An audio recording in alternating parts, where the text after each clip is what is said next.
Okay, good morning students. Okay students, now we will see translation into Urdu of future continuous tense. Okay, so what is identification in Urdu?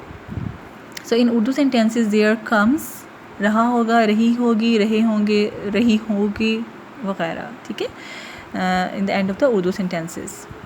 So ये उसकी पहचान है उर्दू में. Okay, let's see the first example. सूरज तुलू हो रहा होगा. So first of all, as you know, we will write the subject. So which is the subject over here? Suraj. So the sun. Okay, the sun. Then raha hoga. Okay, because with the sun we will use will.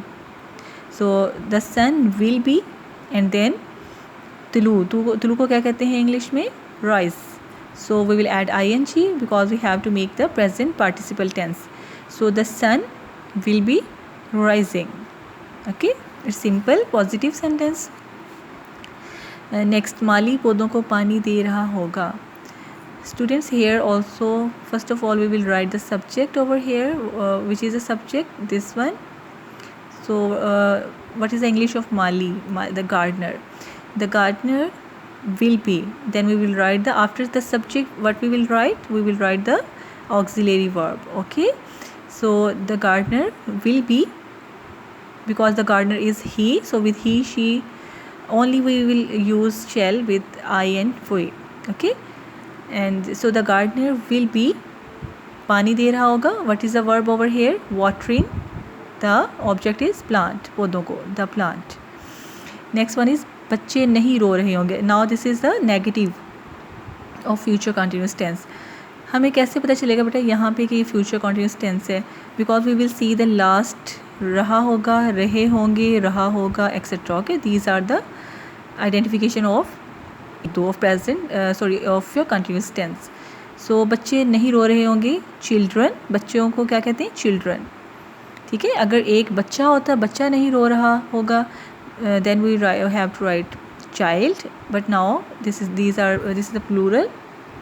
So children will not, because children means they, so with they we will write will not. Children will not. First we write the subject, then helping verb. Okay, and then we write the weeping. Weeping is a verb. Children will not be weeping. फ़कीर भीख नहीं मांग रहा होगा. फ़कीर को क्या कहते हैं? beggar. So subject is the beggar. Then we will write the auxiliary verb will not be begging. So the beggar will not be begging. सूरज कब निकल रहा होगा. ओके, अब यहाँ पे देखें बेटा कब यूज़ हो रहा है. वैसे तो सिंपल भी ज़्यादातर होते हैं, simple like this one 7 number. क्या लड़का अपना सबक याद कर रहा होगा, ये सिंपल है. ठीक है, इसमें ये नहीं पूछा गया कहाँ, कब, क्यों. इसमें सिर्फ सिंपल है, क्या लड़का अपना सबक याद कर रहा होगा. मतलब ये इंट्रोगेटिव है. तो सबसे पहले हम सब्जेक्ट ऐड करेंगे विल. उसके बाद हम सब्जेक्ट राइट करते हैं will the boy be reading, then verb his lesson. But here is something different, कब और यहाँ पे कहाँ. ठीक है, ये दो चीज़ें हैं, इसलिए मैं मेंशन करना चाहती थी. समटाइम इस तरह के भी आ जाते हैं, तो ये थोड़े से डिफ़िकल्ट लगते हैं. बट आपने इनकी इंग्लिश लर्न कर लेनी कि कब को क्या कहते हैं व्हेन, एंड कहाँ को क्या कहते हैं वेयर. इस तरह के और भी वर्ड्स होते हैं जो कि मैं आपको फिर दोबारा बताऊँगी. ठीक है, सूरज कब निकल रहा होगा. अब जाहिर सी बात है ये क्वेश्चन वाले हैं, तो इसमें सबसे पहले वैसे तो हम राइट करते थे ना विल और शैल हम शुरू में लगाते हैं क्वेश्चन में. बट अगर कभी ऐसा वर्ड आ जाए कब और कहाँ, ठीक है, क्यों, तो उसके लिए हमें पहले वो वाला उस वर्ड को सबसे पहले राइट करना होगा व्हेन. देन विल और शैल में से हम चूज़ करेंगे क्या आएगा. When will the sun be, निकलने को क्या कहते हैं राइज. सो राइजिंग. औरतें कहाँ गा रही होंगी, ये भी सेम है. कहाँ, सबसे पहले हम कहाँ को इंग्लिश में एक्सप्लेन करेंगे वेयर. ओके, किस जगह पे, मतलब कहाँ, where. So where. Then as it is we will write the auxiliary verb first. Where will the women be singing. So I hope you understand it.